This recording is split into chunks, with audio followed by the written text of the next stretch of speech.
So, a very warm welcome, everybody, to this CNBC debate. We are talking here about the health of the financial economy in the Eurozone. And I have with me some very distinguished gentlemen on our panel who are going to help us work out how much progress we've made from the financial crisis and how much more progress needs to be made to achieve the kind of stability and robustness that we want to see in Europe's financial institutions. So let me tell you who we've got here on our panel. Let's start at the end with Francisco González Rodriguez, the CEO of BBVA. Welcome.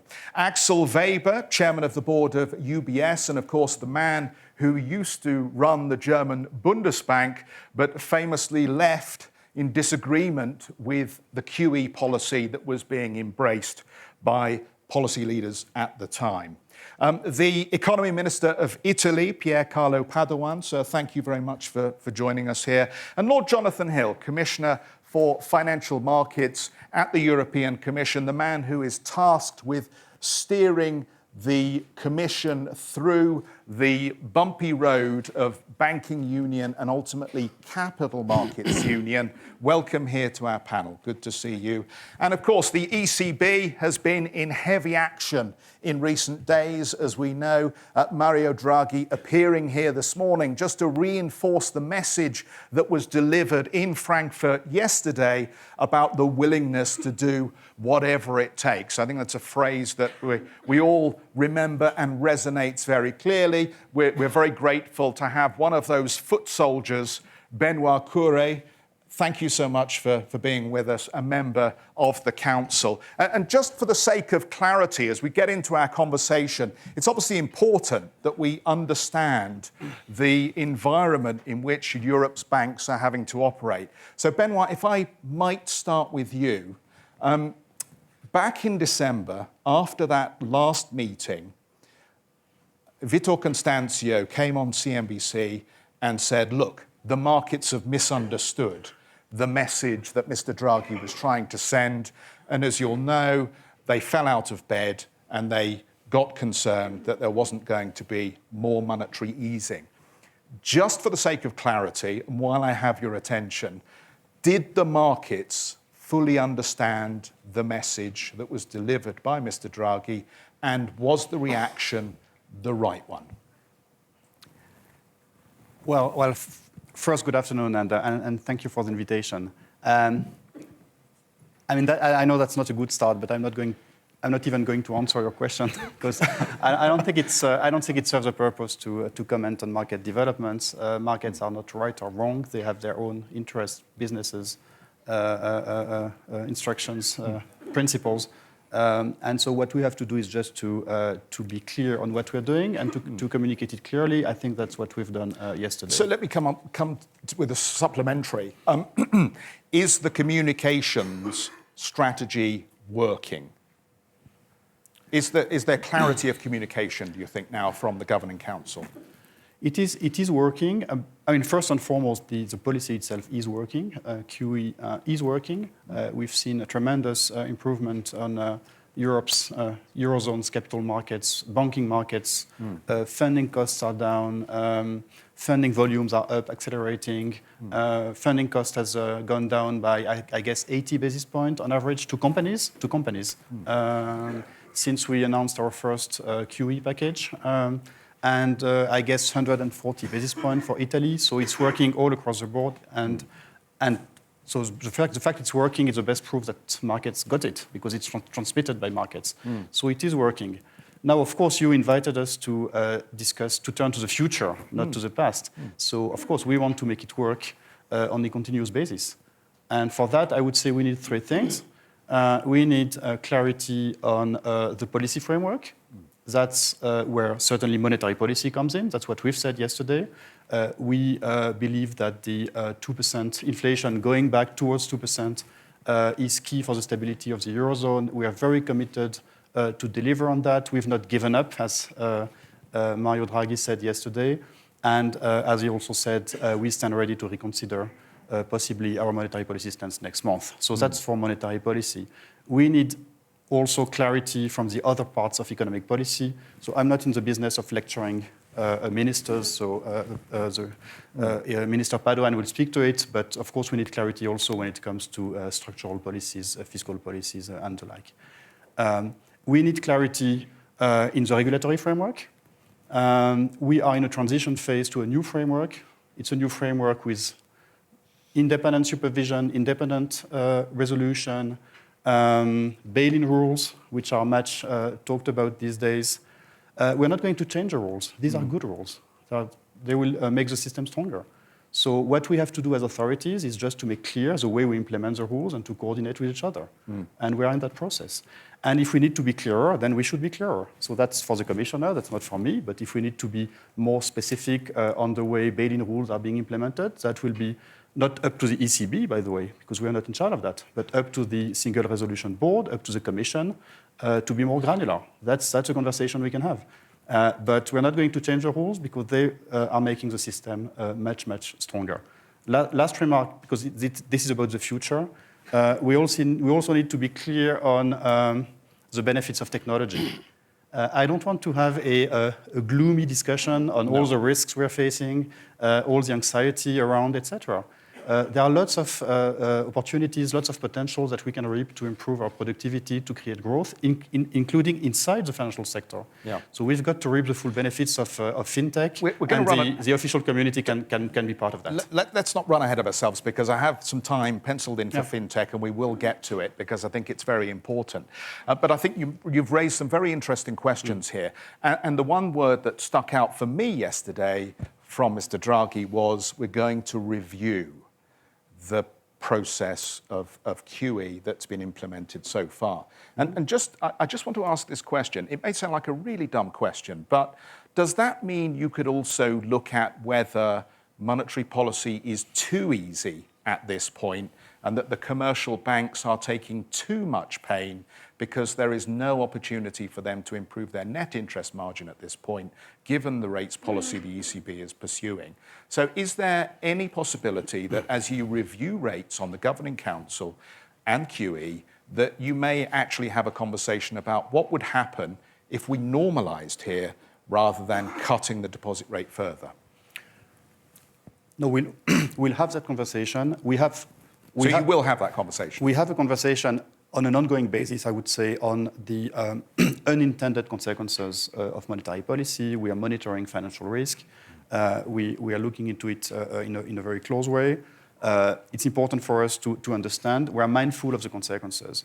Now, we are not going to have a conversation next month on tapering. We are not going to have a conversation next month on exiting the low rates policy. And that's because it's still needed for Europe. And frankly, isn't it in the best interest of banks to have thriving clients?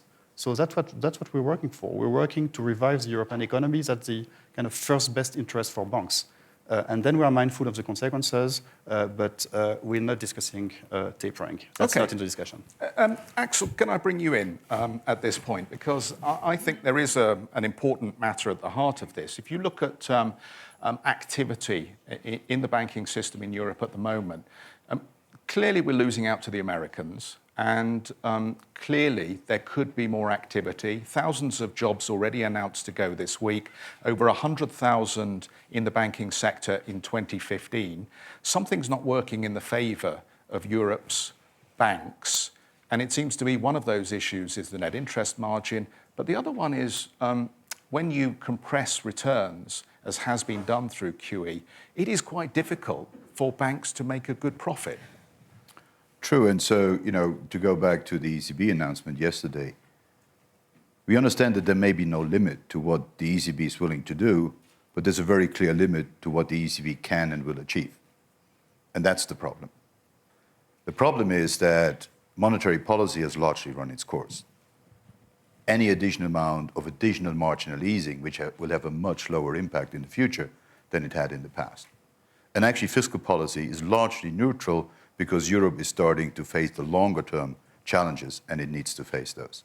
So in that environment, and we said that a couple of weeks ago, that we expect a gradual continuation of a dipping lower into negative territory with interest rate. And the review that was announced is consistent with that picture. But The same thing is reviewing the balance sheet. But look, there are two benchmarks out there on where the ECB might ultimately go, because it's been done by other central banks and they survived being in that place. One is negative interest rates of 75 basis points, which we've had here in Switzerland for a long time, but you're tampering with fate, because there is the big risk that you may actually drive cash out of the economy if you start taxing deposits on the accounts. So that's a risky strategy. It works in certain environments, but it's not a fail-proof policy. It has a lot of side effects and risk. The second one is to assume ultimately a speed of balance sheet expansion like the Japanese have done. And if you look at the curve of the balance sheet of the Japanese, it really is a line that has moved up like this, and even straighter now. Both are possible policy options, but I think the marginal impact they will have after years of applying them are very hard. But the side effects of this medicine, the longer it has been applied, is becoming stronger and stronger, and the direct effects, the curative effects of this medication is becoming weaker and weaker. And the real issue is the side effects actually are that incentivizing investors to go out on the risk curve when the normal bread and butter business of what banks should do, namely provide credit to the economy, is challenged by the fact that the world is now upside down. In a negative interest rate environment, you pay your creditor to take out a loan. That's not normal. And what is happening now, risk is being pushed on institutional and other investors that ultimately might not have the same risk-bearing capacity as they have in a normal environment. And some of the turbulence in the markets we're seeing now is not a sort of lack of additional easing and nervousness in the market. There is no more to come. It's already the manifestation of what we've seen in QE is having an impact on risk-taking capacity and on prices in the market that are mispriced. And if prices are mispriced, they will reset towards more fundamental valuations eventually. So I see these side effects of monetary policy that are really materializing, and I'm quite sure that the banks will have it more difficult in this environment to continue to do normal business. If I look at us as a bank, we are cross-subsidizing the negative deposit rates, which we do not want to pass on here in Switzerland to our retail depositors, by raising the cost of credit in the mortgage markets, because the Swiss housing market is actually quite strong, and by raising costs for corporate credit. Because we have to, as a bank, remain profitable. So you're using the levers you have at your disposal. And I don't really see, if you take into account the reaction of the banking industry, that the net of some effects are not an increased availability of funding, but an increase in the cost of funding and a more selective funding for more selective players in the market. Do you want a moment to react to that? Yeah, I mean, that's a civilized discussion. I'm not in disagreement with the picture Axel just painted. Looking forward, the more we stay in this kind of very low rates environment, the more we need support from other policies. We need good structural policies. We need coordinated investment policies. I agree with that. And that's becoming more urgent by the day. So it's not something that you can delay further and further. It's even more urgent. But I wouldn't like you to leave this room thinking that QE does not work. It has been extremely powerful to lower the cost of investment, to lower the cost of consumption, and the higher cost of credit, which Axel just described. We're not seeing it at the aggregate level in the Eurozone. Cost of credit is going down to the benefit of the economy. So it has been very efficient, but the more we remain in that state, the more we'll need support from other policies. Minister Padoan, if I can bring you in. Clearly, Italian banks have figured large in the market nervousness that we've seen from the beginning of this year. My question to you really would be, do the market jitters we've seen around the Italian banks, whether it is justified or not, indicate that there is growing intolerance now towards bad news in the European banking space? And if that is the case, shouldn't the Italians be pushing on a little harder to get the reform process through? I mean, as I look at the public banks, the agenda is still March 2017. Shouldn't it be a little earlier than that? Okay, I got several questions. So let me start with your last point. Of course, given my position, I cannot comment on monetary policy, but I can comment on the impact of monetary policy, which, as Benoit just said, depends on other policies as well. And there I would certainly include structural policies, both on the real side of the economy. I'm thinking about labor market reforms, which are already beginning to bear evident fruits of an improvement of the jobs market in my country in terms of quantity and quality, but also on the credit market. And you mentioned reforms that we have passed a few months back, the so-called Popolari reform. Let me announce that this coming week, we will introduce another piece of reform which will address the smaller banks. In both cases, the principle is to strengthen the banking system, to make it more open to the markets, to encourage, and this is an understatement, banks to raise their capital, even through mergers and acquisition operations. You mentioned this is too long. Well, that is the final date you mentioned, but things are already happening. Of course, they're not making the headlines, luckily, every day, but this is happening. It takes some time. This is a structural reform. All structural reforms take some time to produce their full benefits. So my point is that on the impact of monetary policy, there is a division of labor here. National governments, certainly my government, know very well that to make the most of what I consider a positive policy stance, we have to do our homework, and we're doing it. Having said that, the other part of your long question is the jitters in the markets. Now, there is another big issue here, which is, of course, related to the Italian case, but I would make it a European case. We are entering with this current stage of the banking union implementation in a totally new world. The bail-in world is a world which is, frankly, very, very different from the past.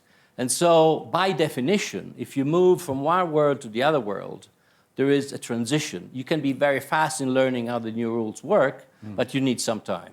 And sometimes, not all the actors involved really appreciate what the new world means for behavior. And I can mention two examples here. One example, which is related to the well-known facts in the banking system in my country, which has impacted on a tiny fraction of the banking industry, which, however, has generated system-wide shocks because the actors involved, including the retailers, the households holding subordinate bonds and so forth, simply did not realize that the world was different and the risk attached to the instruments they held was changed into a higher risk even without any transaction taking place. So this is a total new world, which implies, it says to me as a policy official at this stage, that we need to fill a gap in terms of what is related to as financial education. Savers, one of the implications of the new regime is that this is a more sophisticated, although more transparent world, to which many of our citizens need to adapt. And of course, it's the duty of the authorities to help this adaptation, both in terms of households and both in terms of the banking industry, especially if it's a banking industry eradicated in the local level. But then, let me finish, there is another issue which has come clear in what we have seen this past week, which maybe there is still the need of a full understanding of what it means when institutions do not fully take on board the implications of what is, face value, a very innocent instruction to the banks. And this is the request from the ECB to provide information about the non-performing loans in the Italian banks. The ECB was very quick to understand and to send the right message so that things turned around also for that reason. But this again draws the attention to another lesson. We all, actors involved in the new banking environment, need to learn and to understand what it means. So we need to understand that we like it or not, in a transition phase. We are not yet there in the new steady state. So I just want to be sure, though, from what you've said, is the regulatory framework not working? It was a mistake made here to make that request public for further information on NPLs. Let me be very clear. It sounds like that's what you're saying. Let me be very clear. Given the fact that the banks, the markets still don't know in practice what it means to be in a bail-in world, right? some information request, which was totally neutral and technical and fine, was interpreted as the way the new world impacts on banks. So this is clearly something that needs to be fixed. I'm not saying that the regulatory system is wrong. I'm not saying this. I'm saying a very simple thing, that we need to understand how this new machine works in practice. But we know, don't we? You were told, or Monty Paschi was told in 2014 by the ECB, find a buyer. We're still waiting. We're still waiting. This is That's how the regulators work. This is a different story. Well, no, but you're saying there's something wrong with the way we're understanding the regulatory process and the position that the European... That was a pretty clear instruction. No, that was... No. You mentioned the Monte Paschi story. I made the general point that the reforms introduced by the government on the Italian banking system go exactly in the direction of encouraging strengthening of capital, M&As for a number of banks. I don't want to comment on any specific bank here. Let's just give Mr. Curry the chance to make it very clear what the ECB position is on this. Well, if I can just speak for the ECB, if you're interested, that the request put by my supervisory colleagues, because that's the supervisory arm of the ECB, is not about the amount of NPLs. This we know. We know the amount of NPLs. That was about the processes that the banks are putting in place and will put in place to address the NPLs. And this will take a number of months or even years in some cases. So it's a discussion about the NPLs and whether they are about the processes and whether they are forceful enough in addressing the issue. That's not a discussion about uncovering new NPLs, new issues, to be clear. Minister Padoan, obviously I'm singling you out a little bit here, but the Italian banking story has been very much in the action, in the action over the last week or so. And I saw Matteo Renzi reported today as saying, if only we'd started a bad bank before the regulations changed to prevent us from doing it. Now, my language ability is very limited here, but what is the Italian for it's too late for regrets? Because this work should have been done a long time ago, shouldn't it? Yes, it should have been done by the government then in place. Yeah. Yeah. And you're happy that the current administration is working quickly enough to resolve the issue? We are certainly working as quickly as we can, and we have been working on a continuous basis for months to reach agreements with the Commission on these issues. Thank you very much. Francisco, I just wanted to come to you on this. I mean, obviously the Spanish recognised the writing was on the wall fairly early on, and they worked very hard on the bad bank model. And now I think BBVA and other leading Spanish banks are in quite robust health by comparison.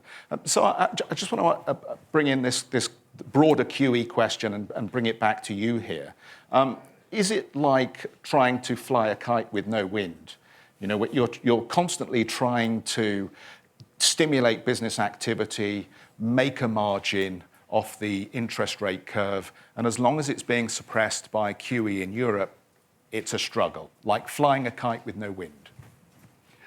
As you have said, Spain has beaten the bullet back 3-4 years in terms of putting the house in order, and we have taken very good decisions in mainly scrapping the saving banks. That was a big problem, 50% of the system, and was solved.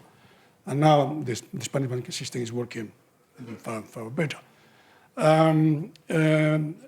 Banking system, not just in Spain, but everywhere in Europe, mainly in Europe, are going to have a tough ride. Low interest rates, low inflation, activity is not on the rise. We have activity, but not too much. Therefore, my guess is that the banking system has to take this situation very serious, because apart from this present situation, low interest rates and low inflation, there's a big threat for the banking system, not just in Spain, everywhere, which is the digital disruption. This is a big issue, at least for us. We have been working on this matter for 8 years. Yep. And I think you are seeing what's happening now. A myriad of startups, probably thousands in this moment worldwide, the giants of the net, all those guys positioning themselves in every part of the value chain and really attacking the present situation. My view is that Europe has to move quickly in that regard. Let me give you just one number. In America, there are 88 unicorns, the startups which are worth more than 1 billion. In Asia, 46. In Europe, 16. Therefore, we are lagging behind, and we have to do something very quickly. The single digital agenda, by the way, is a big promise, but I think Europe has to move rapidly in terms of probably their governance. We need one voice, not too many voices. We have advanced very much, and Europe has proved to be very resilient, and Europe has emerged stronger after the crisis. We have the banking union or so. But we have to look at what's happening in the world. Thank you for that. Lord Hill, can I bring you here? Bring you in on the regulatory, the broader regulatory issue at the moment. When we look at some of the challenges for European banks at the moment, people talk about the perfect storm. Very low interest rates, difficult economic environment, and it's become more fashionable, and I've heard it a lot here talking to bankers, to say the regulators have removed our ability to manage our risk in the markets. The removal of the prop desks has made a difference. The fact that we are unable to manage some of the amplitude of movements in markets has also been a challenge for us. To what extent do you think that criticism is fair? Because I know you're currently seeking opinions. Yeah, I think the first point to pick up on the last one about the overall state of the European banking industry, I think we should just keep reminding ourselves it is a lot stronger, more resilient, better governed than it was during, before, and immediately after the financial crisis. So I think that is where I would start from in terms of the reforms that were put in place. But I think it is sensible when you've introduced big reforms, and as Pier Carlo said, you change a system, a big change in this case, you've got to work through the implications of it. In the case of Europe, we've introduced 40 separate pieces of financial services legislation since the crisis. Too many? I mean, if the banks are having to keep digesting new pieces of legislation when they should be getting on with business, is that not part of the problem? My basic starting point is that the architecture that was put in place as part of, as a consequence of that legislation, which wasn't just for banks, but was for financial services generally, increasing transparency, making things safer for consumers, which is incredibly important if they're going to invest and save. So it's made it safer, but I agree with those who say that it is sensible, after you've regulated like that, to have a look at it and see whether you've got it right. And again, in the European context, the fact we did it in 40 separate pieces of legislation, I don't think it is humanly possible for even the cleverest people to have seen in advance what the interconnections would be between those different pieces of legislation. So I think it is only common sense to do that now.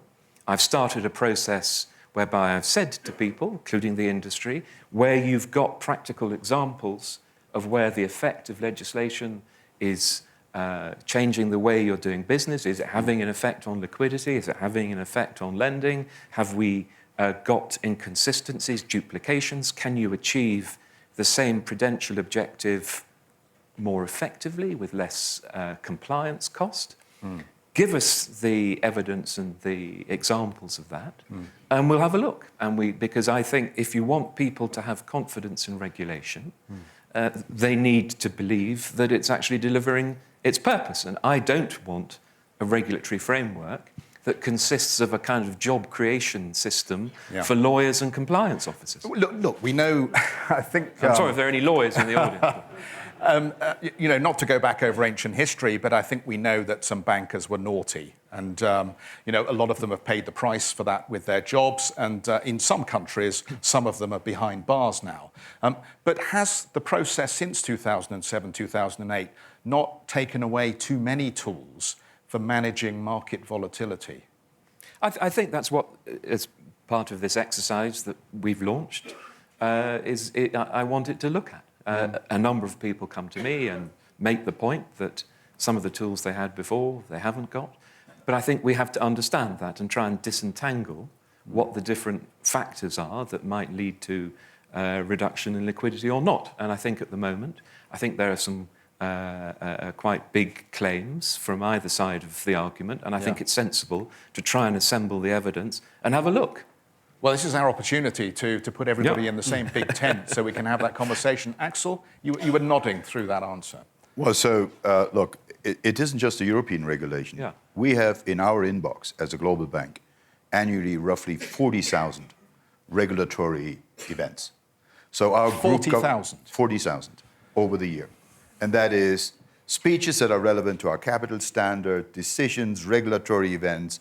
So what we have done over the last 3-4 years, we have changed the strategy of the bank. We've changed the business model. We reacted and acted upon the new regulation. We have now better capital. We have better liquidity management. We're more resolvable. We've done all the things. But there are 2 risks now. The first one is you cannot turn this screw ever faster. And this is where I think Mark Carney has said very clear, we're looking at new regulatory certainty by the FSB to be provided during this year. And I think this is important that we have a new framework put in place and that we can act. We actually think that some of the regulation that has been put in place makes sense for a bank like us, like a global wealth manager. Capital strength is part of our business model now. If you have wealthy clients that put money with you, they don't want to have sleepless nights over your capitalization. So we now have the highest capital ratio in our peer group. On the investment banking side, on the market making, we have stopped proprietary risk taking. But what has happened, because all of the banks, be it Volcker in the US, the new rules, be it Vickers, Liikanen in Europe, and other rules everywhere else, most of the investment banks have got out of market making and providing distressed liquidity in adverse market situations. Now, the problem is, this has been replaced by a vacuum. There's nobody that has taken on that function. And over time, it will.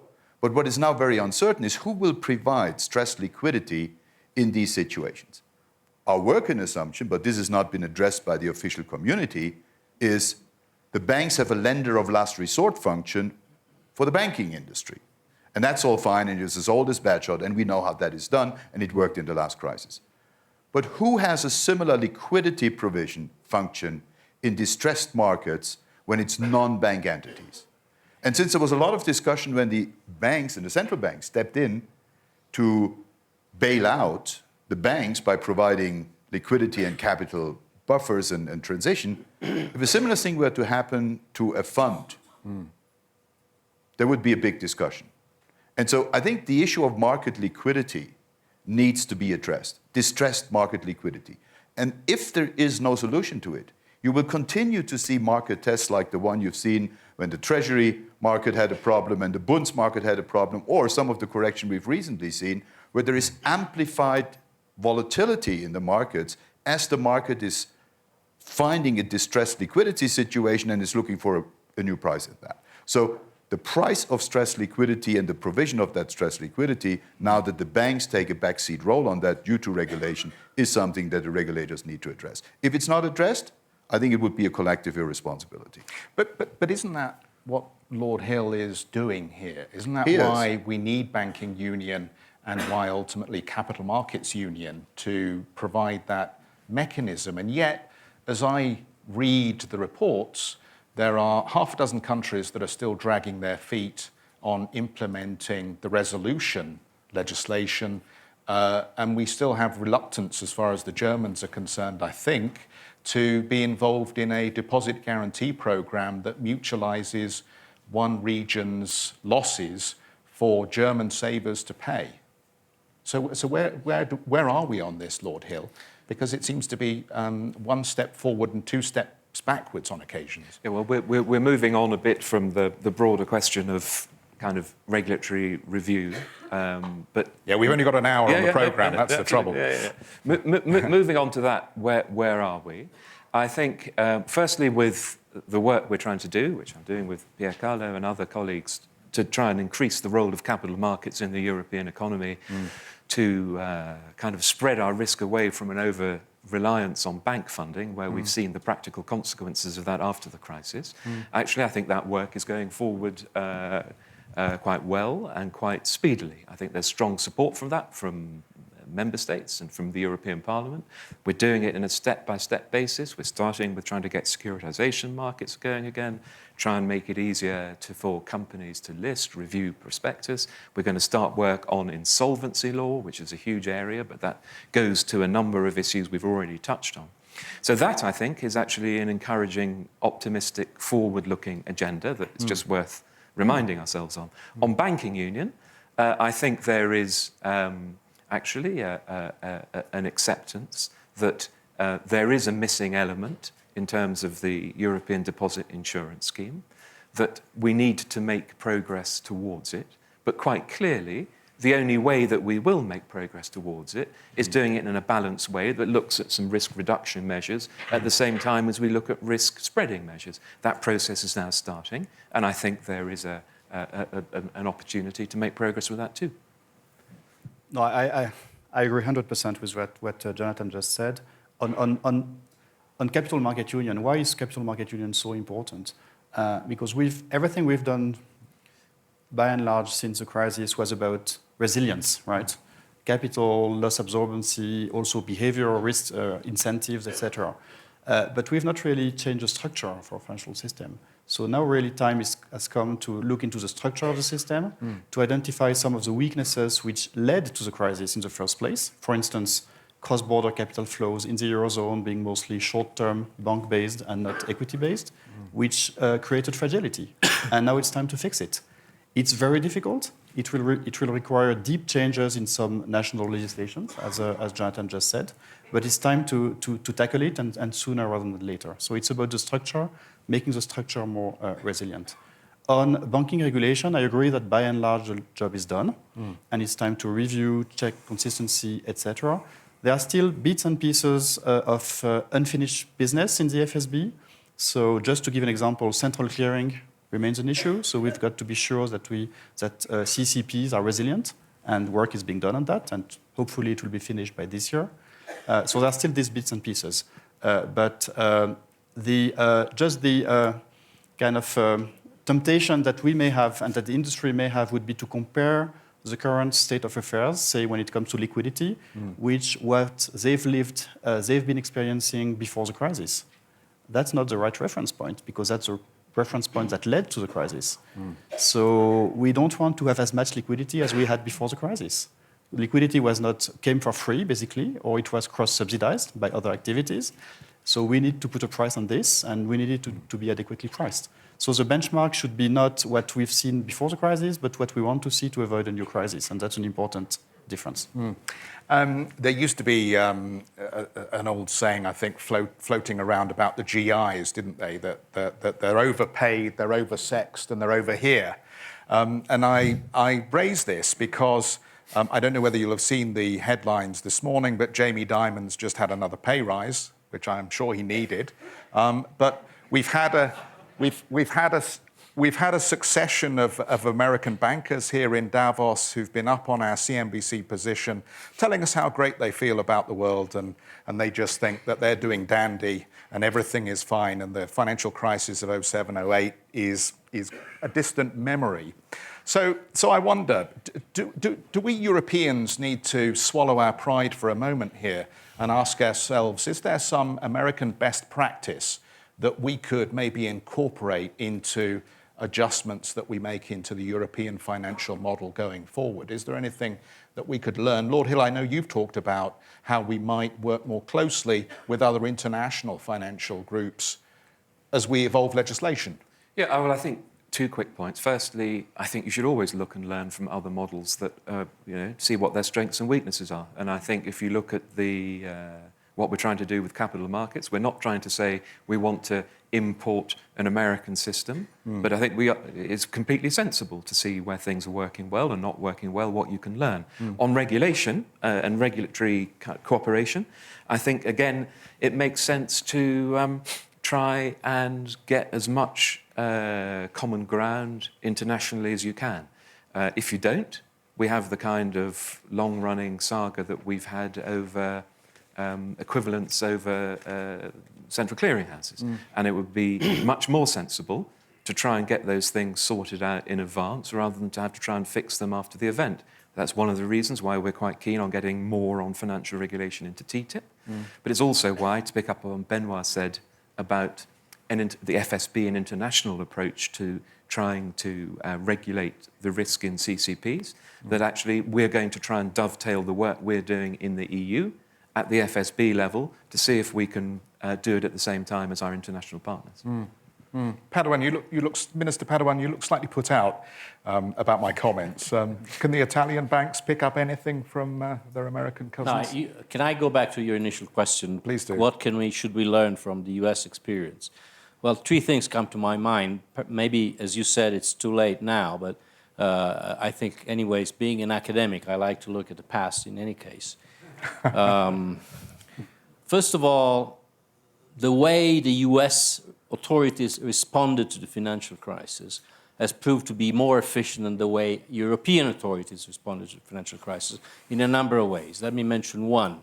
The sequencing of adjustment was different. In the US, the first target of adjustment was the financial system, and the fiscal position came after that. In Europe, we have more or less done the opposite. We have looked at the fiscal for a number of reasons that you all know, and then still now, we are looking at the financial, which implies that we are still looking for an efficient transmission mechanism of macro and monetary policies, while in the US, they immediately put back into place the financial machine of transmission. The second, that other markets responded in the US more quickly than the European markets to a given stimulus, which, by the way, has started before than the date it has started here. So there is a time lag anyways, which is explaining some of the difference in behavior, which implies that I expect to have a better performance going forward. Third point, and this is what Jonathan just mentioned, I fully subscribe to, is that we should do more in order to diversify the financial system at large. And I think that Capital Markets Union and Banking Union are a very important opportunity, not just for improving the efficiency of the European Union, but to give more value added to the European Union and not just to the Eurozone. So this is important for its own sake, but if I may, it's important from a broader, more political perspective, if you know what I mean.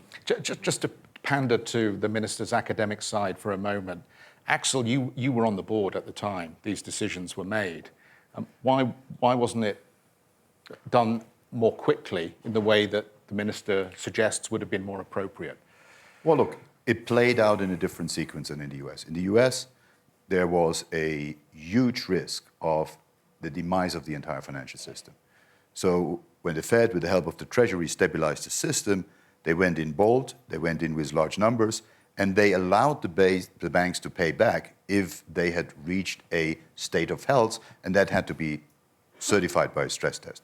The European response was different, and I had rarely had 3 successive days of my picture on the front of the FT, as when I discussed with the Commission and the Commissioner at the time. Europe viewed a rescue of a bank as a state aid procedure. It was a selective support of a single institution, and therefore there was a competitive penalty that was put on that particular institution. And so the attitude of European banks to state aid and to supporting measures was, in the US, it was seen as a kiss of life.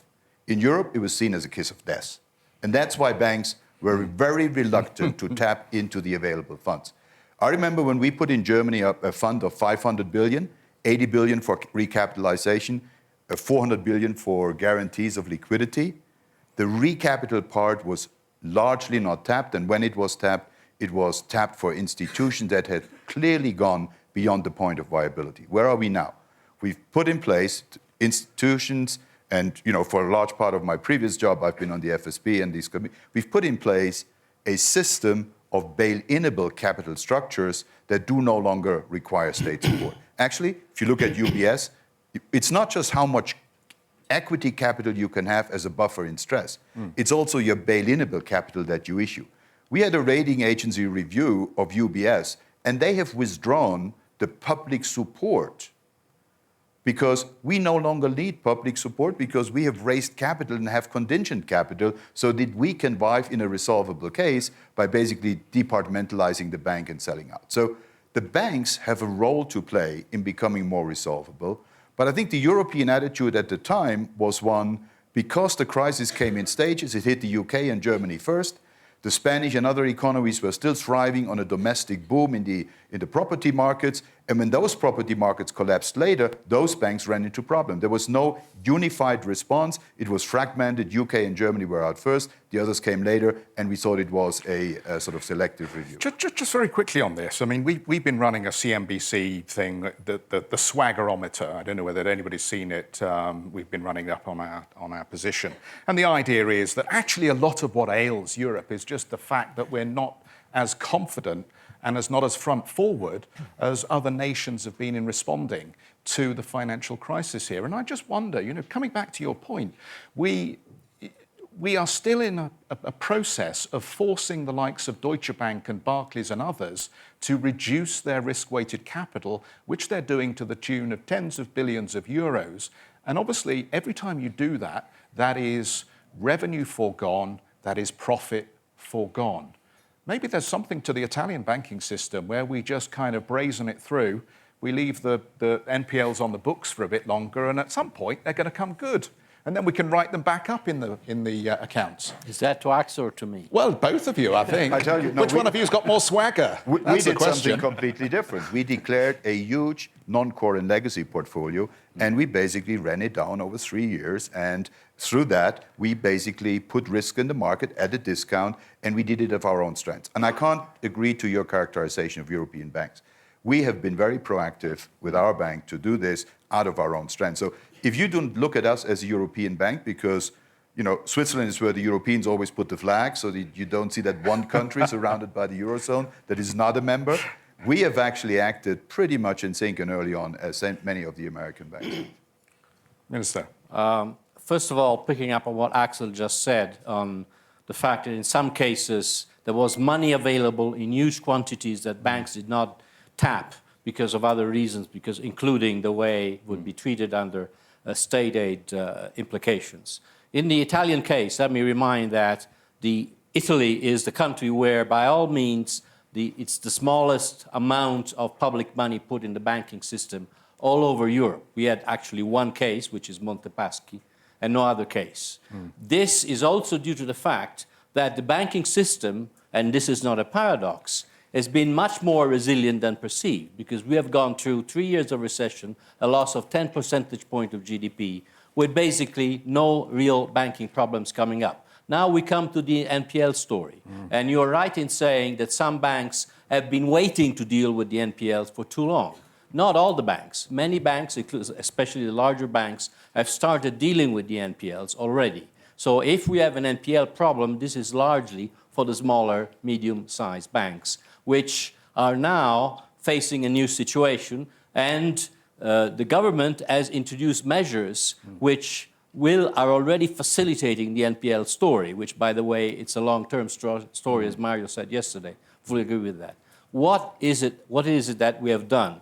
Something which is complementary to specific instruments, or bad banks, if you wish, to introduce measures that speed up significantly the time of litigation procedures, which, of course, the shorter the time, the more profit you get out of an exchange, of a trade of NPLs. And we will be introducing this coming week further measures to speed that up. So the point is that, yes, we need to deal with the NPLs more than other countries in Europe, but the duration of waiting, which is exposed too long, responds to the facts I mentioned. And now, of course, the government is accelerating in collaboration with the Commission to introduce instruments that will facilitate the dealing with NPLs. But let me add one final point. The NPL story, of course, is typical to Europe, but it is also a symptom of the fact that the overall financial system and banking system in Europe, with national differences, is still fragile. Now, why am I recalling this? Because I'd like to go back to the transition issue I mentioned. We are in a transition phase towards a new regime, and we are doing it in a still fragility situation. So this is another reason why we should be as careful as we can in the way we move forward, which we need to do. But we have to do it with the appropriate speed and with the overall integration of all European institutions looking at the issue. Just very quickly then, let me run across the panel very fast, and don't make the answer too long, but one suggestion about how we could restore that confidence needed and overcome that fragility. Just one suggestion. Benoit, can I start with you? Well, what do we do next? Just to link it to the previous discussion, I mean, one big difference between the US and Europe is institutions, that we didn't have the right institutions to manage a systemic banking crisis. And we had to build institutions while managing the crisis, and that has taken time. So now we've got these institutions, almost. So we have single supervision, we have single resolution. We should make it work, and we should trust the institutions in charge, which is ECB for supervision, SRB for resolution, and Commission for competition. We should trust them. And we'll work together. And we have to complete the picture by having this single deposit scheme, which Jonathan was describing. The way he described it, also reducing risks in banks. Jonathan. More capital markets to make it easier for businesses to get capital to invest and grow, more regulatory stability. Like Benoit, a common deposit insurance scheme which fades away with all doubts about it, and a more flexible approach to bad bank mechanism. Axel. Less inward-looking. Capital markets is not about eliminating internal barriers to capital flow. Look at the world, become global, attract global capital flows. You can raise 10 times as much capital globally if you do, rather than trying to eliminate domestic barriers. Francisco. One voice, one authority. Sorry, I missed that. One voice, one authority in Europe. One voice. More integration. One authority. Better governance. More integration. Better decision-making process, and so on. Of course, when you compare America with Europe, that's the real problem. You are comparing the financial system in America with Europe. Yeah. In Europe, it's totally fragmented. The number of banks are similar, 6,000, 7,000. But 4 American banks control 40% of the market. That's the big difference. How many European banks control 40%? Probably dozens. Benoit says we've got the institutions. So that is one voice, in essence, isn't it? No. No. Well, we've got that. Take the SEC. since The the 1st of SEC January. is a single capital market regulator. So the problem is the separate regulators. In Europe, it's a conference of regulators from nations, and maybe a representative from the EU. Is that the headache for the ECB, Benoit, that you've got all these separate regulators who are just giving you grief at various times? Well, first, let's not paint the American system, the US system, in overly rosy colors. There are many regulators in the US. And it has been streamlined by Dodd-Frank, as we know, but not that much. So, second, we need to move towards more collective decision making. We have it in supervision now. So there is a learning curve. It's a transition, as Pier Carlo said, but we have it. We have it for resolution since the 1st of January. That was 20 days ago. So we should trust Elke Koenig to make it work and to unify, harmonize what's being done in terms of resolution, bail-in, etc. But we have the instrument. For that, but maybe that leads us way beyond the scope of that discussion, but we also need political unity. We need the right political institutions to hold everything together. We're talking about trust. We're talking about unified common approaches. And for that, governments have to be to trust each other. And you need convergence and mutual trust among Eurozone countries. And for that, you need growth. So it's a whole compact that we need. It's not only about financial supervision and financial regulation. It's about holding the Eurozone together by having more collective decision-making. Let me move on here very quickly, because we've been talking a lot here about the steps that have been taken to fight the last war. But the new war is about banking services not necessarily provided by banks. And there is a technology theme here in Davos this year that I think is very important. So I just want to bring up the comment of Anthony Jenkins, who was briefly the head of Barclays. And he said that the banks are facing their Uber moment. Francisco, you want to tell us about your Atom deal, don't you? This is the partnership. Why? Because regulators are there and they have a lot of say. Having said that, you can't stop the tide, absolutely. And there's a big movement in the world. As I said before, hundreds of thousands of startups positioning themselves in the value chain. And frankly, a new digital ecosystem is in the making. Banking ecosystem is in the making. It's going to take 5 years, 10 years. We have working on that for 8 years now. And what I'm seeing that digital is a must. Customers need better service. Customers have a lot of power today because of the net, and we can provide the service as we have done in the future. My view is that, and that is where we are working on. My view is that we have to be a sort of an entity which first extreme transparency with the customers, no bad profits, no hidden fees, extreme transparency, and giving them the best products. And the best products probably can't be produced by us because we don't need to have a conflict of interest. Therefore, a new ecosystem is in the making. And the problem is there are 20,000 banks in the world. That is impossible. Big number of banks will disappear over the next 5-10 years. Which banks? Could you name a few for me? I don't know.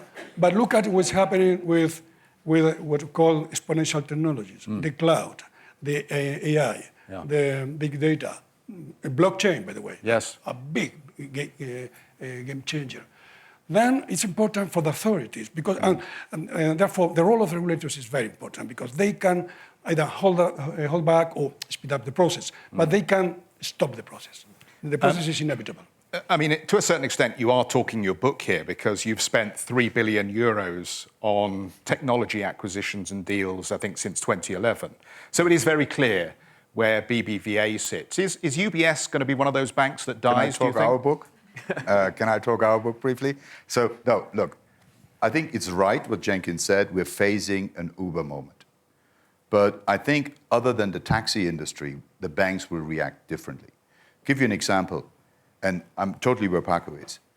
Our clients now, because they're used to it through Amazon and many other internet devices, want 24-hour services, 7 days a week, multi-channel, everywhere, all the time. If we give them that, they will remain our clients. If we do not deliver that, we will lose them. And for those that face Uber moments, if you are in a remote part of a US town at 2 o'clock at midnight and you order a taxi and normal taxis come, and a guy shows up with an old banger of a car, no safety belts on the back seat, you know what your relationship to your normal provider of transportation services was. Our clients know that as well.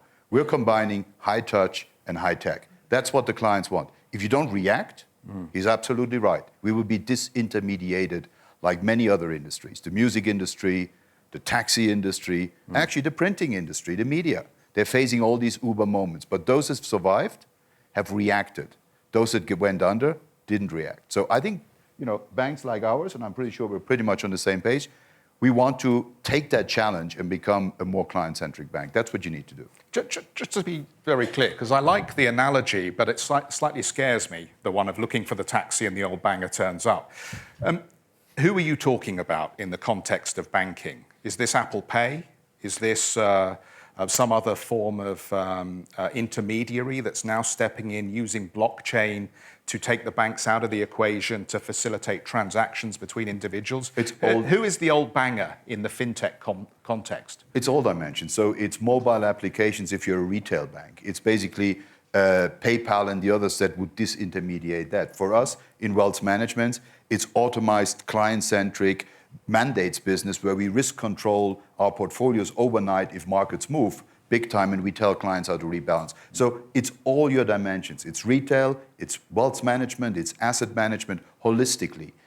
And I think it depends on our business model. Yours would be different than ours, but it's across the board. And it's not just cheap transaction services by blockchain, where basically now the T+2 settlement that we used to do becomes, day plus 2 is unimaginable. It's now hours plus 2 or minutes plus 2, even seconds plus 2. And so It's all dimensions holistically. Is the financial architecture of Europe, the regulatory system, the ECB, are all of these ready to deal with the new challenges from fintech? Well, we are preparing ourselves. So the good news is that we are spending an awful lot of time on these issues in Frankfurt, in Basel, because we need global. That's an issue where we need global coordination in Brussels and in other places, in London also. We're spending a lot of time on these issues, and we want to see it as an opportunity rather than a threat. I mean, we central bankers are very good at looking at threats. We are paid to be worried. Well, I hope the others are also paid to be worried, by the way, but we're certainly paid to be worried. And so the priority was to identify the threats. So cyber resilience has been raising on the agenda. We've now issued global guidance on cyber threat to financial market infrastructures, for instance, which the industry is now responding to, etc. So the threats are high and well identified. We have to be better on the opportunities. It's a growth opportunity. It's an opportunity for financial inclusion, which is very high on the political agenda. So we are organizing ourselves. We are organizing ourselves with the industry. One challenge for us will be to identify the right regulatory space for this innovation to blossom, to develop. We don't want to stifle innovation. At the same time, we don't want to move back to light touch regulation, which hasn't left good memories. So we'll have to find the right balance of the kind of regulation that lets that industry develop without creating risks. We are very mobilized on that. We want to see it as a growth opportunity. It's actually, when you think of what Europe needs today, Europe needs productivity. That's my answer to Axel. The best way to avoid that central banks would leave rates at very, very low level for decades is a productivity shock in Europe. We need that productivity shock, and fintech is part of it. I think one of the triumphs of Europe really is homogenization of standards, and the fact that we implemented chip and PIN across Europe, I think, was a remarkable success. And I still, when I travel in the States, worry about the safety of using my credit card because that facility is not available in most places you shop. If there are Americans who want to come up to me afterwards and tell me how I can do it better, I'm happy to hear from you. But there is this very ugly word in Anglo-Saxon that I don't know how we mashed together friend and enemy and we came up with frenemy. But it feels a little bit like that as far as the new financial services threat to the banking sector, Lord Hill. Yeah, I mean, I think in a way, having a debate as whether it's a threat or an opportunity, I mean, it's coming. It's coming. So I agree with... like Jaws, through the water. Well, no? No, I don't think like that, because actually I see it as being a really exciting, positive thing. And I think it links to the point about transparency and how financial institutions whose reputations have suffered in recent years can reconnect with customers and provide services that people need, rebuild trust at lower cost, bigger markets, and that's all the kind of stuff that I believe in. So I think the response to Uber, in my view, is not to try and ban it. So I agree absolutely. You need to have a balanced approach to how you regulate. You need to think of the risks of cyber and all of those things. But our basic approach, regulatory approach to these new technologies, should be to enable them and not to sit there thinking that this is all a terrible threat to the existing setup. So, Minister Padoan, if I could just bring you in, because you've been, I think, the most critical on the panel here about the speed of the decision-making process in Europe. Do you worry at all that when it comes to regulating and authorising some of these new technologies, that Europe risks losing, as we seem to consistently lose against Silicon Valley, because we're just not prepared to be adaptive and flexible enough? Three things. First of all, I'm not critical about the speed of regulation. I'm critical about the speed of putting in place, in implementing the regulation. Second, I think that technology is coming, and it's a great opportunity. Of course, like all technologies, it very much depends what you use it for. It's not technology for itself. Technology, to me, it's an instrument. Number three, I like to bring up a point which may sound specific, but it's very important increasingly, is what I call, perhaps with an old expression, financial education. With new technologies, the responsibility of whoever is in charge of a policy decision increases, because we have to help consumers, households, to understand the risk business, not the risky, the risk business, and to use technologies to help them, not to extract something out of them. I just want to very quickly get in a comment from anybody who'd like to step up on this one about Britain, because we've had David Cameron here and we've had George Osborne, and again, there's been a little bit of tub thumping and campaigning going on as to Brexit. And I guess, hang on, no, I will direct the question here. Lord Hill and Benoit, as you are crafting this regulatory environment, and as you at the ECB are thinking about risks to the financial system in Europe, how are you factoring in the risk of the UK leaving and what the consequences are going to mean for financial relationships between institutions in Europe?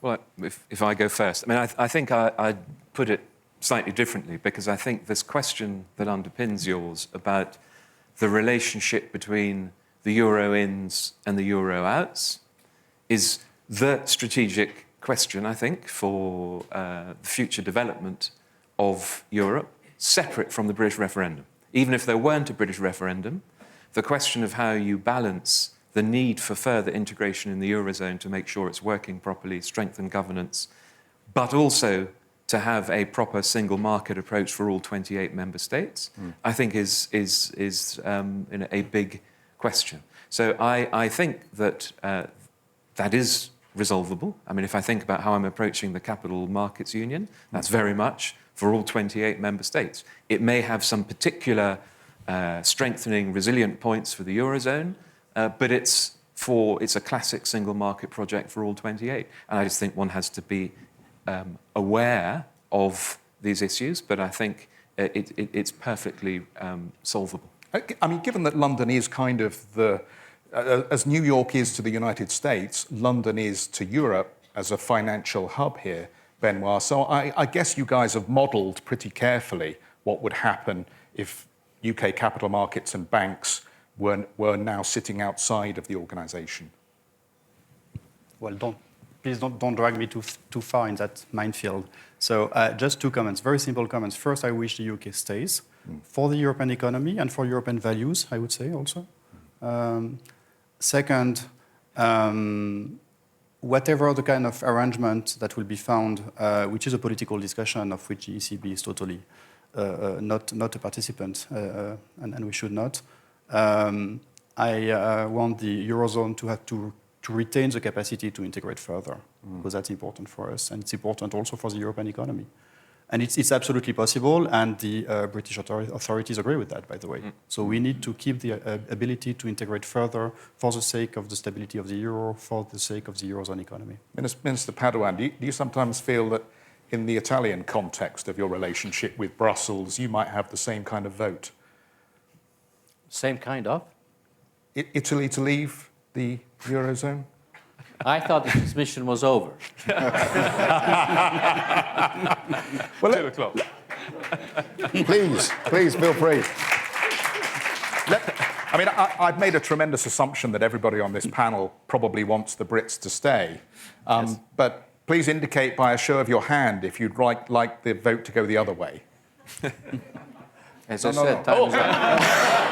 I was going to say, not for that. No. Crafty, I see what you did there.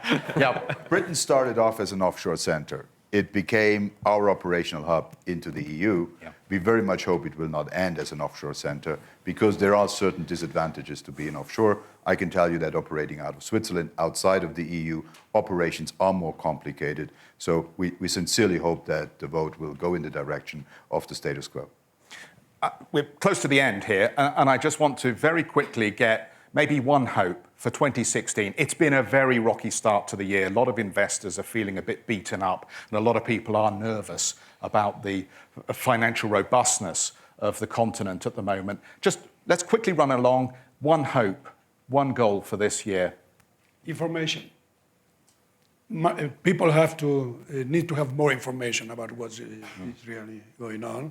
I think sometimes misinformation creates what we are seeing in the markets today. Axel? More stability in the Middle East. Minister? More integration, more truly European policies. Lord Hill? I think making it easier for more investment in European businesses. Benoit? Inflation getting back to 2% on the path towards 2%. Yeah, now about that. There's an interesting speculation in the markets that Pierre you Cardo may... said that was over, no? That's what Pierre Cardo said. Yeah, there's speculation that the ECB may move to a 1% target at some point in the near future. Does that ring any bells about governing council conversations? Not at all. None at all at this point. Okay, well, we have to draw this to a conclusion. But do remember, before you run off, I need you to do one more service for me, please. I have said at the beginning that I was going to award this to who you, the audience, felt delivered the most compelling answers for our panel here. So I wonder, just through an indication of how hard you clap, who you think deserves to get. Okay, come on, work with me here. Give it to him. A good audience. Francesco. No applause. Oh, you get some applause. Axel Weber. Minister Padoan. Lord Hill. Benoit. Oh, it's tough, isn't it? It's between... Well, I know that Mario Draghi already has one on his desk, so maybe he could share his with you on alternate days. Exactly. But Minister Padoan, you take the award. Thank you. Ladies and gentlemen, thank you very much for being such a great audience, and thank you to our panellists for participating in this CNBC event. Good afternoon.